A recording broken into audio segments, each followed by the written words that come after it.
કે માં મારી પાસે તો રૂપિયો છે, તો હું એ રૂપિયો હું લઉં છું, એનો ભાવ છે એટલે, પણ એ રૂપિયાને 100 ને પાછો એક કરીને મારા ભક્તોને પહોંચવા. અને મેં કીધું છે કે મારા ધામમાં, મારા સાનિધ્યમાં, મારા મંદિરે સદાય બ્રાહ્મણ અને સાધુ ને સંત નું સન્માન થશે, અપમાન નહીં થાય.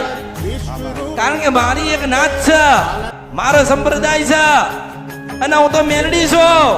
રોગી મન મળવા આવે, ભોગી મન મળવા આવે, રોગી જોગી ને ભોગી માસ્તરા કળિયુગમાં અમરતી મેલડી ને ગોતતા આવશે આવશે આવશે આવશે આવશે અને આવશે.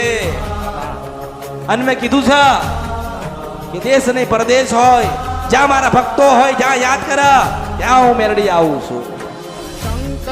રૂપ અલગ છે, સ્વરૂપ અલગ છે, પણ સુખ તો જે આલવાનું છે ને એ જ મેલડી આલી છું. મેલડી છું.